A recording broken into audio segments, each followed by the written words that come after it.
فَإِذَا اطْمَأْنَنْتُمْ فَأَقِيمُوا الصَّلَاةَ إِنَّ الصَّلَاةَ كَانَتْ عَلَى الْمُؤْمِنِينَ كِتَابًا مَوْقُوتًا۔ السلام علیکم ورحمۃ اللہ وبرکاتہ۔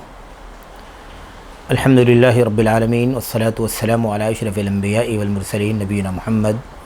وعلی آلہ واصحابہ اجمعین وبعد۔ برادران اسلام، نماز سیریز کے تحت اللہ کی توفیق سے پچھلے حلقوں میں بستہ بستہ کئی ایک مسائل پر اللہ تبارک و تعالیٰ نے ہمیں اور آپ کو گفتگو کرنے کی توفیق عطا فرمائی، اور چونکہ یہ اللہ تبارک و تعالیٰ کی بندگی کا سب سے عظیم شاہکار ہے، اس لیے اس سلسلے میں بہت زیادہ اہتمام کی ضرورت ہے۔ اس کے مختلف پہلوؤں کا خصوصی طور پر احاطہ کرنا مطلوب ہے۔ اسی لیے پچھلے جو حلقوں میں باتیں ہوئی ہیں، ان باتوں کے بعد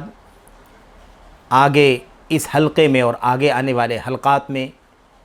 انشاءاللہ تبارک و تعالی نماز ہی سے متعلق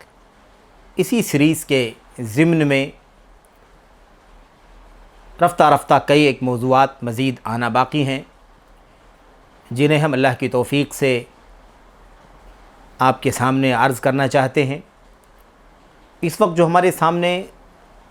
نماز سیریز کے تحت اہم اور ضروری موضوع ہے، وہ ہے نماز باجماعت۔ نماز کی ادائیگی تو مطلوب ہے، لیکن فرض نمازوں کو، 5 وقتہ نمازوں کو اللہ تبارک و تعالیٰ کی دین میں اللہ عز و جل کو جو مطلوب ہے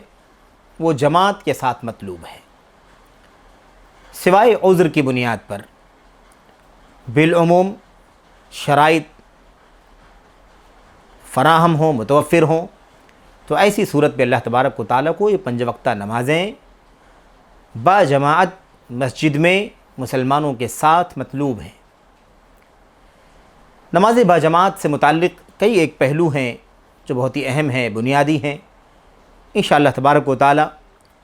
ان باتوں کا تذکرہ آپ کے سامنے سلسلہ وار حلقوں میں کیا جائے گا، اور اس امید کے ساتھ، اس دعا کے ساتھ کہ اللہ تبارک و تعالیٰ ہمیں اور آپ کو ان باتوں کو سمجھنے کی توفیق عطا فرمائے، اور خصوصیت کے ساتھ آج کی اس دور کی ہماری روزمرہ کی زندگی میں جو بہت ساری مشغولیات ہیں، اس کی بنیاد پر جو نمازوں سے، باجماعت نمازوں سے غفلت پائی جاتی ہے، آدمی اپنے کام کو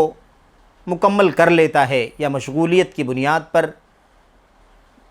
اپنی جگہ پر، اپنی آفس میں، اپنے گھر میں، اپنے ماحول میں رہ کر کے جیسے تیسے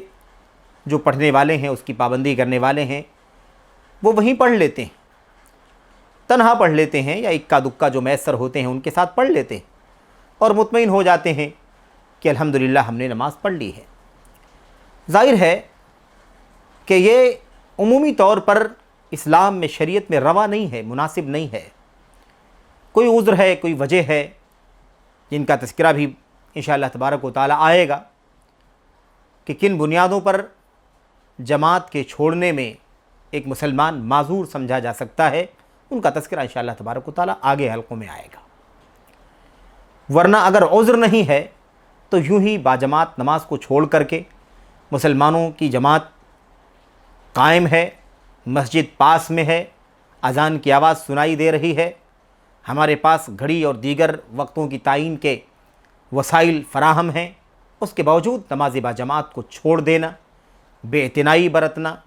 اس سے اعراض کرنا، بے توجہی برتنا، یہ کسی بھی طرح سے ایک مسلمان کے لیے روا اور جائز نہیں ہے۔ اس لیے انشاءاللہ تبارک و تعالی نماز باجماعت کے حوالے سے بہت سارے مسائل انشاءاللہ تبارک و تعالی قدر تفصیل کے ساتھ بھی اختصار کو ملحوظ رکھتے ہوئے مطلوبہ تفصیل کے ساتھ انشاءاللہ تبارک و تعالی آپ کے سامنے عرض کی جائیں گی، اور اللہ سے دعا کرتے ہیں کہ اللہ تبارک و تعالی ہمیں اللہ کے کلام کی ان آیات پر، نبی کریم صلی اللہ علیہ وسلم کی ان حدیث پر بہت ہی زیادہ سنجیدگی سے غور کرنے کی توفیق عطا فرمائے اور عملی طور پر اپنی زندگیوں میں تبدیلی پیدا کرنے کی توفیق بخشے۔ نماز کا مقام، اس کی عظمت، اس کا مرتبہ وغیرہ، اس پر کافی کچھ باتیں ہم نے اللہ کے نبی علیہ الصلوۃ والسلام کی سنتوں کی روشنی میں پڑھ لی۔ اس موضوع میں انشاءاللہ تبارک و تعالی نماز باجماعت کی اہمیت، ضرورت، اس کے فضائل، اس کے فوائد، اس کے اندر جو مقاصد ہیں، شریعت کے حکمتیں ہیں، یہ ساری باتیں انشاءاللہ تبارک و تعالی آئیں گی۔ پھر نماز باجماعت کے لیے مسجد تک جانا، اس کے فضائل کیا ہیں، قدم قدم پر نیکیاں، نماز میں، نماز سے پہلے نماز کا انتظار، نماز کے بعد اگلی نماز کے لیے انتظار، یا یوں ہی ذکر و اذکار میں مشغول رہ کر کے انتظار، اس طرح کی بہت سارے مسائل کے جو فضائل ہیں اور اس سلسلے میں جو بہت ساری تعلیمات ہیں، ہدایات ہیں، انشاءاللہ تبارک و تعالی اس پر باتیں ہوں گی۔ اللہ عز و جل ہم سب کو عمل کی توفیق عطا فرمائے۔ جماعت جو ہے، ہم اور آپ اپنی زبان میں بولتے اور سمجھتے ہیں، جماعت کا معنی ہر آدمی سمجھتا ہے کہ تنہا نہیں، اکیلا نہیں، بلکہ ایک سے زیادہ لوگوں کو جماعت کہا جاتا ہے۔ ایک تعداد کو، لوگوں کی ایک تعداد کو، لوگوں کی ایک گروہ کے گروہ کو جماعت کہا جاتا ہے۔ اور جماعت کا یہ جو ہم معنی سمجھتے ہیں، یہی سرسری معنی ہے جو اس موضوع کے تحت بھی موجود ہے، کار فرما ہے، اور اس میں کوئی شک نہیں ہے کہ جماعت کا سرسری معنی یہی ہے۔ لیکن شریعت اسلامیہ کے اندر جب ہم نماز کے ساتھ جماعت کا لفظ استعمال کرتے ہیں، اور نماز جماعت کے ساتھ یا نماز باجماعت جب ہم کہتے ہیں، الصلاۃ بالجماعت جب ہم کہتے ہیں، تو اس کا معنی ایک اصطلاحی طور پر سمجھا جانا چاہیے، اور اصطلاحی معنی مقصود ہوتا ہے۔ اس کا مطلب یہ نہیں ہوتا ہے کہ کہیں بھی اکٹھا ہو جایا جائے اور نماز پڑھ لی جائے تو وہ جماعت کا وہ شرعی معنی دے گا جو اللہ تبارک و تعالیٰ کو اور اس کے نبی علیہ الصلوۃ والسلام کو مطلوب ہے۔ نہیں، ایسی بات نہیں ہے۔ ہم جہاں بھی اپنی آفس میں چند لوگ اکٹھا ہو کر کے پڑھ لیا کریں، جبکہ نماز کے لیے مسجد پاس میں ہو، قریب میں ہو، اذان کی آواز ہمارے پاس آ رہی ہو، ہم بے اعتنائی برتیں۔ ظاہر ہے کہ یہ ضرور تنہا کے بالمقابل جماعت ہے، لیکن اصطلاح شریعت کے اندر اللہ تبارک و تعالیٰ کو جو جماعت کا تصور اور جو تقاضا مطلوب ہے، اس اعتبار سے یہ جماعت کا تصور درست نہیں ہے۔ بلکہ جماعت کا جو صحیح تصور ہے اسلام کے اندر وہ یہ ہے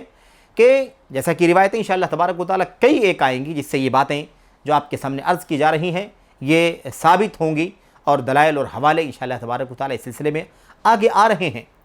جماعت کا جو صحیح تصور ہے اسلام کے اندر، اللہ کے دین کے اندر نماز کے سلسلے میں، وہ یہ ہے کہ اذان کی آواز، مسجدیں ہیں، مسجدوں سے اذان کی آواز بلند ہوتی ہے، اور اس کے بعد ایک وقفے کے بعد نماز قائم کی جاتی ہے۔ مسلمانوں کی جماعت پورے محلے سے جمع ہو کر کے نماز پڑھتی ہے۔ عورتوں کے لیے انتظام ہوتا ہے تو وہ بھی اپنے دائرے میں اور اپنی جگہ پر نماز پڑھتے ہیں، جو ان کے لیے جگہ مخصوص کی جاتی ہے جہاں وہ نماز پڑھ سکیں، مصلی نساء کے نام سے۔ اس جماعت میں شریک ہو کر کے مسلمان کا نماز پڑھنا، اسے صلاۃ باجماعت کہا جاتا ہے۔ یہ صحیح تصور ہے، ورنہ یہ نہیں ہے کہ کہیں بھی دو آدمی اکیلے ایک بجائے دو آدمی پڑھ لیں، گھر ہی میں اکٹھا ہو جایا کریں، سوائے عذر کے، سوائے شرعی عذر کے، یہ چیز درست نہیں ہے، اور نہ یہ اللہ تبارک و تعالیٰ کی کتاب میں نبی کی سنت میں جماعت کا جو تصور بیان کیا گیا ہے اور جو فضائل وغیرہ کے حوالے سے باتیں آئی ہیں اس کا یہ حصہ بن سکتا ہے۔ نہیں، ہرگز نہیں، ایسا نہیں ہو سکتا ہے۔ تو جماعت کا جو معنی ہے وہ یہ ہے کہ اللہ تبارک و تعالیٰ کے اللہ کے بندگان کے ساتھ اللہ کی مسجدوں کے اندر جماعت کے ساتھ نماز پڑھی جائے، اور جہاں باقاعدہ نماز ہوتی ہے، اذان ہوتی ہے، اقامت ہوتی ہے، یا اگر مصلی ہے، ایسی کسی جگہ پر آپ ہیں، گھر ہے یا آفس ہے مثال کے طور پر، یا آپ ہیں وہاں پر کسی وقتی طور پر جہاں اذان کی آواز نہیں آتی ہے، مسجدیں دور ہیں، وہاں اذان دی جائے اور اس کے بعد اذان کے ساتھ اقامت ہو، اور جو لوگ بھی موجود ہوں وہ لوگ وہاں پر جماعت کے ساتھ نماز پڑھیں۔ بہرحال میرے بھائیو، تو جماعت کا سرسری طور پر جو معنی ہے، جو اس کا مفہوم ہے، جو تصور ہے، وہ اللہ کے دین میں یہ ہے۔ اسی لیے ہمیں چاہیے کہ ہم اس تصور کے ساتھ نماز باجماعت کو سمجھیں، اور آگے آنے والی جو باتیں فضائل وغیرہ کے حوالے سے ہیں اور اس کے حکم کے حوالے سے ہیں، ان تمام باتوں کو اسی پس منظر میں سمجھیں کہ جماعت کا جو تصور ہے، وَارْكَعُوا مَعَ الرَّاكِعِينَ، مسجد میں نماز